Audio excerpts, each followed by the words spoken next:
നമസ്കാരം. News trends ആരംഭിക്കുകയാണ്. ഇന്നലെ പ്രധാനമന്ത്രി നരേന്ദ്രമോദി തലസ്ഥാനത്തെത്തി. അദ്ദേഹം സെൻട്രൽ സ്റ്റേഡിയത്തിൽ സംസാരിച്ചപ്പോൾ പ്രധാനമായും പറഞ്ഞു വെച്ച ഒരു കാര്യം ഇത്തവണ ബി.ജെ.പിക്ക് 2 അക്ക സീറ്റ് കേരളം നൽകും എന്നുള്ളതാണ്. അത് മോദിയുടെ ഗ്യാരണ്ടി എന്ന് മലയാളത്തിൽ പറഞ്ഞ് സദസ്സിനെ അഭിസംബോധന ചെയ്ത പ്രധാനമന്ത്രി ഇത്തരത്തിൽ 2 അക്ക സീറ്റ് ഇത്തവണ നൽകുമെന്ന ആത്മവിശ്വാസം പ്രകടിപ്പിക്കുകയായിരുന്നു. അത് പലതരത്തിൽ വ്യാഖ്യാനിക്കപ്പെട്ടു. കാരണം മോദിക്ക് മുൻപ് തന്നെ 5 സീറ്റാണ് പരമാവധി ബി.ജെ.പിയുടെ സംസ്ഥാന ഘടകം കേരളത്തിൽ പ്രതീക്ഷിക്കുന്നത് എന്നുള്ളത് നമുക്കറിയാം. 5 സീറ്റ് എന്നുള്ളത് അവരുടെ പ്രതീക്ഷയാണ്. അവിടെ തൃശ്ശൂരിലും തിരുവനന്തപുരത്തും വലിയ മത്സരം അവർ കാഴ്ചവെക്കുമെന്ന് കരുതുന്നു.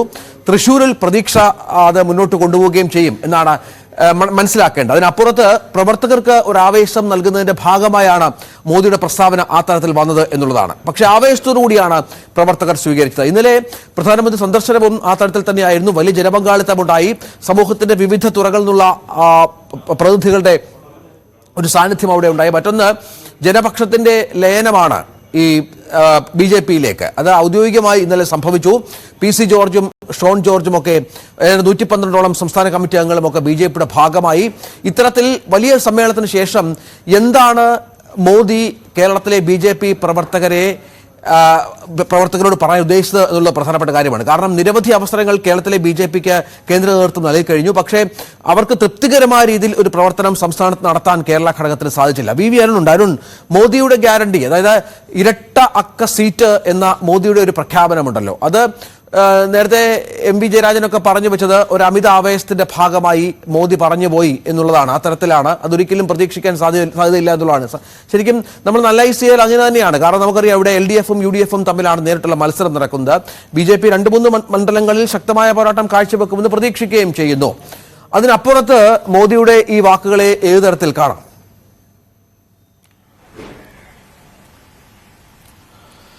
രഞ്ജിത്ത്, മോദിയുടെ ഇന്നലത്തെ ആ വാക്കുകളെ വി ജയരാജനൊക്കെ പറഞ്ഞതുപോലെ അമിതാവേശമെന്നോ അതിമോഹമോ എന്നൊക്കെ നമുക്ക് പറയാൻ കഴിയും. കാരണം കേരളത്തിൽ ഇപ്പോഴത്തെ രാഷ്ട്രീയ സാഹചര്യം വെച്ച് നോക്കിയാൽ അങ്ങനെ തന്നെ പറയേണ്ടി വരും. പക്ഷേ പറഞ്ഞത് നരേന്ദ്രമോദിയാണ്, ഇന്ത്യയുടെ പ്രധാനമന്ത്രിയാണ്.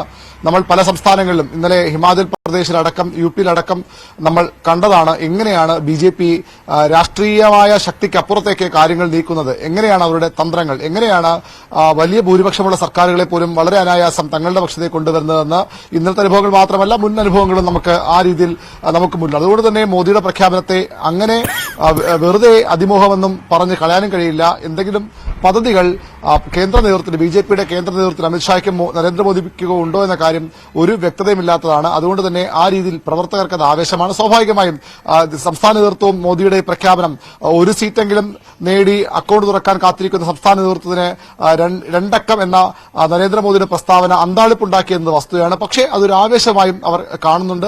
ആ രീതിയിലേക്കുള്ള ഒരു പ്രചരണ രംഗത്തേക്ക് അല്ലെങ്കിൽ തെരഞ്ഞെടുപ്പ് തന്ത്രങ്ങളിലേക്ക് അവർ മാറാനും സാധ്യതയുണ്ട്. കഴിഞ്ഞ തവണ സംസ്ഥാനത്ത് ഭരണം 35 സീറ്റ് കിട്ടിയാൽ ഭരണം പിടിക്കുമെന്ന് പറഞ്ഞ ബി.ജെ.പിയുടെ സംസ്ഥാന അധ്യക്ഷനെ നമ്മൾ കണ്ടതാണ്. അന്ന് ആ രീതിയിൽ അത് വലിയ കളിയാക്കലുകളൊക്കെ വഴിമാറിയിരുന്നു. പക്ഷേ ഇപ്പോൾ കേന്ദ്ര ബി.ജെ.പിയുടെ സംസ്ഥാന അധ്യക്ഷന്റെ പറഞ്ഞ നരേന്ദ്രമോദിയാണ് പറഞ്ഞത്. അതുകൊണ്ട് തന്നെ എന്തെങ്കിലും അതിൽ സംഭവിക്കുമോ എന്ന തരത്തിലുള്ള വിലയിരുത്തലുണ്ട്. പക്ഷേ ഇടത് കേന്ദ്രങ്ങൾ, പ്രതിപക്ഷം ഒക്കെ അതിനെ ചിരിത്തള്ളുകയാണ്, പരിഹസിത്തള്ളുകയാണ്. അതിലെ ഇടതുമുന്നണി കൺവീനർ ഇ.പി. ജയരാജൻ പറഞ്ഞത് 2 അക്കം എന്നത് ശരിയാണ്, 2-0 വന്നാലും 2 അക്കം എന്ന് പറഞ്ഞുകൊണ്ട് പ്രധാനമന്ത്രിയെ ട്രോളാനാണ് ഇടതുമുന്നണി കൺവീനർ ഇ.പി. ജയരാജൻ തയ്യാറായത്.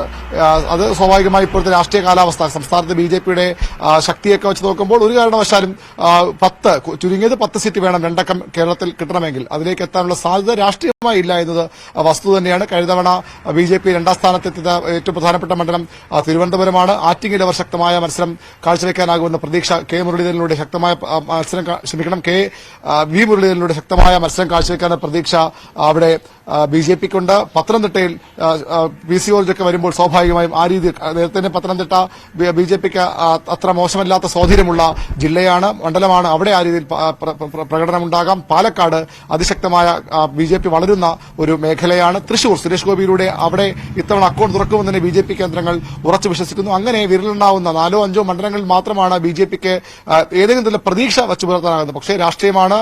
ബി.ജെ.പിയുടെ നരേന്ദ്രമോദിയുടെ അമിത്ഷായുടെ തന്ത്രങ്ങളാണ്. ഏത് രീതിയിലെയും കാര്യങ്ങൾ മാറിമറിയാം. എന്നാൽ കേരളത്തിലെ രാഷ്ട്രീയ കാലാവസ്ഥയും ബി.ജെ.പിയുടെ ശക്തി ദൗർബല്യങ്ങളും പരിശോധിക്കുമ്പോൾ നമുക്ക് നരേന്ദ്രമോദിയുടെ അവകാശവാദത്തെ രാഷ്ട്രീയമായി ഈ ഘട്ടത്തിൽ ആർക്കും അംഗീകരിക്കാൻ കഴിയുന്ന ഒന്നല്ല.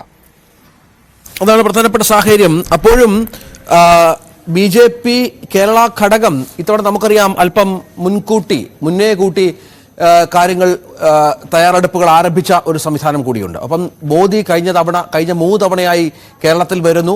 തൃശ്ശൂരിലും എറണാകുളത്തും തിരുവനന്തപുരത്തും അടക്കം ഇത്തരം സമ്മേളനങ്ങളിൽ പങ്കെടുക്കുന്നു. സംസ്ഥാന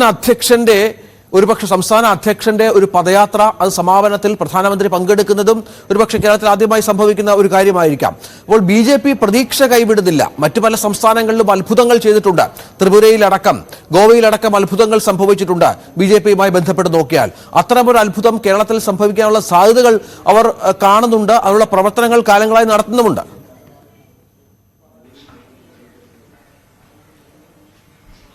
തീർച്ചയായും അതുതന്നെയാണ് BJPയുടെ ഒരു പ്രചരണ ശൈലി. സംസ്ഥാന നേതൃത്വത്തിന്റെ മികവ് കൊണ്ടോ സംസ്ഥാനത്തെ BJPയുടെ സ്വാധീനം കൊണ്ടോ എന്നും കേരളത്തിൽ ഒരു 2 ഡിജിറ്റിലേക്ക് എത്തുക എന്നത് അത്ര എളുപ്പമല്ലെന്ന് BJP നേതൃത്വം തിരിച്ചറിയുന്നു. പ്രത്യേകിച്ചും ദേശീയ നേതൃത്വം, കേന്ദ്ര നേതൃത്വം തിരിച്ചറിയുന്നു. മാത്രമല്ല ഭരണം പിടിക്കണമെങ്കിൽ പോലും ആ രീതിയിൽ BJPക്ക് ഇനിയും കാലങ്ങൾ എടുക്കുമെന്നവർ മനസ്സിലാക്കുന്നു. കാരണം 2 മുന്നണികൾ വളരെ ശക്തമായി തന്നെ അവർ ഓരോ ഘട്ടത്തിലും അവരുടെ സ്വാധീനം വർദ്ധിപ്പിക്കുകയാണ്. BJPയുടെ വോട്ട് വിഹിതവും വോട്ട് ശരാശരിയുമൊക്കെ വർദ്ധിക്കുന്നതിൽ പോലും അവർക്ക് BJP എന്ന നിലയിൽ ഒറ്റയ്ക്ക് സംസ്ഥാനത്ത് ഭരണത്തിലേക്ക് എത്താനുള്ള ശക്തി ആയിട്ടില്ല എന്നത് വസ്തുതയാണ്. അതുകൊണ്ടാണ് ഈ PCOറിനെ പോലെ ക്രൈസ്തവ മേഖലയുമായി അടുത്തു നിൽക്കുന്ന ആരാണ് പിന്നീട് ഹൈന്ദവ സമൂഹം മാറ്റി നിർത്തിയാൽ പിന്നീട് ആരാണ് അവരിലേക്ക് അടുക്കേണ്ടത്? ന്യൂനപക്ഷങ്ങൾ മുസ്ലിം സമുദായം അത്ര എളുപ്പം BJPയോട് അടുക്കുന്ന ഒരു കൂട്ടരല്ല. അതുകൊണ്ടാണ് അവർ ക്രിസ്ത്യൻ മേഖലയെ സഭകളുമായുള്ള ബന്ധം മെച്ചപ്പെടുത്തുന്നു. PCOറിനെ പോലെ ക്രൈസ്തവ സഭകളുമായി അടുത്ത ബന്ധമുള്ള നേതാവിനെ, അവരുടെ പാർട്ടിയെ മുന്നണിയിലേക്ക് കൊണ്ടുവരുന്നു. അത്തരം നീക്കങ്ങൾ അവർ നടത്തുന്നു. അതുകൊണ്ട് തന്നെ BJPക്ക് ഒറ്റയ്ക്ക് കേരളത്തിൽ ഭരണം പിടിക്കുക എളുപ്പമല്ല. പക്ഷേ ഈ ഇത്തരത്തിലുള്ള രാഷ്ട്രീയ സമവാക്യങ്ങൾ കൂട്ടുകെട്ടൊക്കെ അവർ ഉണ്ടാക്കും. അതിന്റെ ഭാഗമാണ് ലോക്സഭാ തെരഞ്ഞെടുപ്പ് കുറച്ചുകൂടി അവർക്ക് കാര്യങ്ങൾ എളുപ്പമാകാം. ഒരുപക്ഷെ ഒരു സീറ്റിന്റെ കാര്യത്തിലൊക്കെ അത്തരത്തിൽ ഏതെങ്കിലും ഭാഗത്ത് അനുകൂല നിലപാടൊക്കെ വന്നാൽ BJPക്ക് ഒരു സീറ്റ് ജയിച്ചു പോകാവുന്ന അത്ര അനായാസ കാര്യമല്ല. തിരുവനന്തപുരമൊക്കെ അവർ എപ്പോഴും ജയിച്ചു പോകുന്നു, അല്ലെങ്കിൽ ഇപ്പോൾ ജയിക്കുമെന്ന തരത്തിലുള്ള പ്രതീതി ഉയർത്തിയ മണ്ഡലമാണ്. കഴിഞ്ഞ തവണയോ അതിന് മുമ്പത്തെ തവണയോ കഴിഞ്ഞ തവണ അവസാനം വലിയ 99,100,000-ത്തിനടുത്ത ഭൂരിപക്ഷം ശശിധർ ലഭിച്ചെങ്കിൽ പോലും ശക്തമായ മത്സരമാണ് കുമ്മനം രാജശേഖരനിൽ നിന്ന് ഉണ്ടായത്. പത്തനംതിട്ട